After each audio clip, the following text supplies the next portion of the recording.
Assalamualaikum warahmatullahi wabarakatuh. Selamat pagi anak-anak. Berjumpa kembali dengan Ibu pada mata pelajaran seni budaya. Di masa pandemi, penting untuk kita semua menjaga kesehatan. Dan ingat, taati selalu protokol kesehatan dimanapun kalian berada. Dengan menjaga kebersihan, menggunakan masker kemanapun kalian bepergian, dan menjaga jarak. Hindari kerumunan, oke? Baiklah, sebelum kita memulai pelajaran kita hari ini, marilah kita semua berdoa menurut agama dan kepercayaan masing-masing. Berdoa dimulai. Selesai. Oh iya anak-anak, sudahkah kalian mengisi daftar hadir yang ada pada Google Classroom? Jika belum, silahkan segera diisi daftar hadir kalian ya. Nah, pada pertemuan sebelumnya, kalian sudah mempelajari tentang teknik dan gaya dalam bernyanyi lagu daerah. Pada pertemuan kali ini, kita juga akan membahas tentang materi yang berkaitan dengan kedaerahan loh. Ada yang tahu tidak? Iya, betul. Kita akan membahas tentang keunikan gerak tari tradisional daerah setempat, khususnya yang ada di daerah kita di Kalimantan Selatan. Sebelum kita memasuki pembahasan materi kita hari ini, kalian harus mengetahui terlebih dahulu kompetensi dasar pelajaran kita adalah dengan indikator pencapaian kompetensi dan tujuan pelajaran. Oke, baiklah anak-anak, sekarang kita memasuki pembahasan materi yang berkaitan dengan keunikan gerak tari tradisional. Tari tradisional, apa itu tari tradisional? Baiklah, simak penjelasan berikut ini.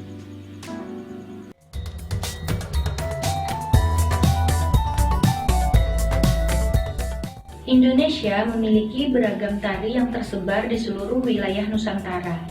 Setiap tari memiliki keunikan masing-masing yang dapat dilihat dari bentuk gerak, formasi atau pola lantai, rias busana, properti, serta iringan tari. Tari tradisional merupakan sebuah bentuk tarian yang sudah lama ada. Tarian ini diwariskan secara turun-temurun, biasanya di dalamnya mengandung nilai filosofi, simbolis, dan religius. Yuk, kita akan mulai membahas materi kita hari ini tentang keunikan gerak tari tradisional daerah setempat. Nah, baiklah anak-anak, tari tradisional itu sendiri dilihat dari jenisnya terdiri dari 4. Yang pertama adalah tari primitif.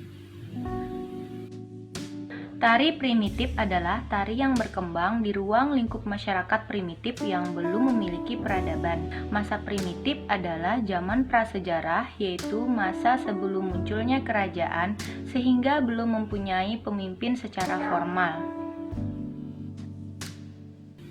Yang kedua, tari klasik. Tari klasik yaitu merupakan salah satu jenis tari tradisional yang telah lahir di lingkungan masyarakat keraton. Tari ini sudah hidup dan berkembang sejak di zaman feodal dan diwariskan secara turun-temurun di kalangan masyarakat bangsawan atau lingkungan masyarakat berdarah biru. Yang ketiga adalah tari rakyat. Tari rakyat adalah tari yang sering disebut juga sebagai folk klasik, merupakan jenis tari tradisional yang bermula dari kebudayaan masyarakat lokal dan berkembang sejak zaman primitif. Tari ini diwariskan secara turun-temurun hingga sekarang. Dan yang terakhir, tari kreasi baru. Tari kreasi baru. Tari jenis ini merupakan jenis tari klasik yang sudah mengalami perubahan dan bersifat dinamis. Jenis tari ini dikembangkan mengikuti perkembangan zaman. Meski begitu, tari ini tetap mempertahankan nilai dan makna yang ada di dalamnya. Nah, jika kita tinjau dari bentuk penyajiannya, itu terbagi atas 3 bagian. Yang pertama adalah tari individu. Tari tunggal adalah tarian yang dilakukan oleh seorang penari. Gerakannya mencapai tingkat kerumitan tertinggi dibandingkan dengan bentuk tari lainnya. Yang kedua, tari berpasangan. Tari berpasangan adalah jenis tari yang dimainkan oleh 2 orang secara berpasangan. Pasangan dalam tari ini dapat berlawanan jenis. Gerakan antar kedua penari dalam tari berpasangan dimainkan dengan saling melengkapi, mengisi, dan saling berinteraksi. Dan yang ketiga adalah tari berkelompok anak-anak. Tari kelompok adalah bentuk tarian yang ditarikan secara kelompok atau berpasang-pasangan dan tidak menutup kemungkinan bisa berbentuk drama tari atau sendera tari. Jenis tariannya dapat berupa tari tunggal atau tari berpasangan yang ditarikan secara berkelompok. Jika dilihat dari aspek unsur, itu terbagi atas 2. Unsur utama dan unsur pendukung tari. Unsur pertama tari adalah dan unsur pendukung Nah, itu tadi penjelasan dari Ibu. Sekarang untuk menambah wawasan kalian, silahkan kalian menyaksikan salah satu tari daerah Kalimantan Selatan yang berjudul Kuda Gepang. Selamat menyaksikan.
kalian setelah menyaksikan video dari tari kuda gepang tersebut.